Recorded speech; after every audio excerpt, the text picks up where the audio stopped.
Welcome back. In previous session we saw introduction to Go and basic data types.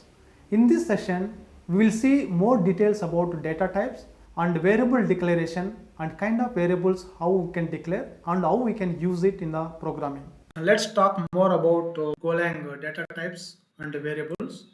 So data types are like basic data types we have, which are like integers, floats, complex numbers, bytes, rune, strings, booleans. And next types we have is the composite types, which includes two actually non-reference types like arrays and structures. And we have like reference types like slices, channels, maps, and pointers. And we have one more type functions. And also we have other types called interfaces.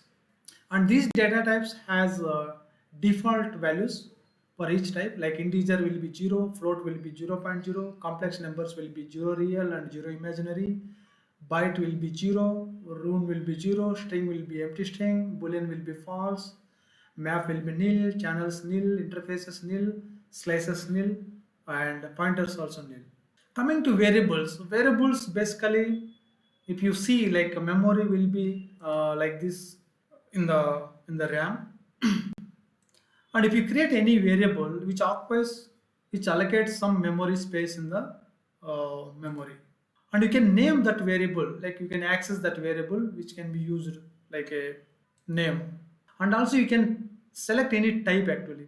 Basically like you can give the what type of variable that is, like a last slide we have seen, right? A different type of data types, that type you can mention here, and you can value the type stored inside the variable, which can be changed. Like we will see more details about this. Try to understand this. And variable names must start with a letter or a underscore. After the first character, variable names can include letters, numbers, or underscores. And variable names are case sensitive.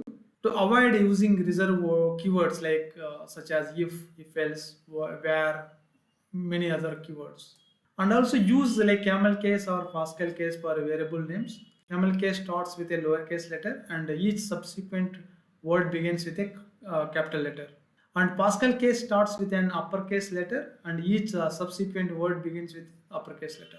Let us see how we can declare a variable. You can see we can declare variables in Golang using a var and variable name followed by the type of the variable.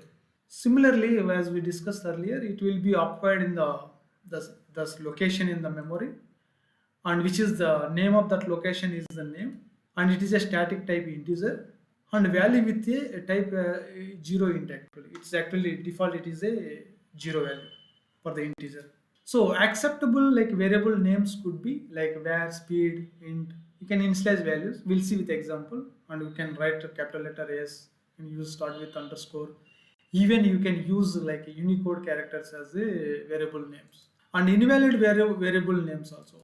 For example, you can't create any variable with starting number or so, very special characters like a not or like any special character you can't use within the variable, and you can't use any keyword also. And let's see like how practically we can take this into one level. So as we saw in the previous slide, we can create variables with these names, even these extra things also. So now you can try to print these variables.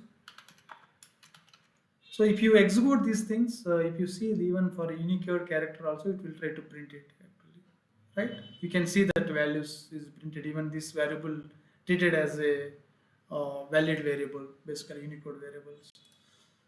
Yeah, and also we discussed like some variables like which are not a valid. If you see, for example, this is not an invalid type. This one, even you can't use any not operator starting with any variable. Even you can't use in between. This is also like a where is a keyword. You are using this one. Even for if you want to use any keywords like this also is not a valid one, because where is a for is a keyword basically.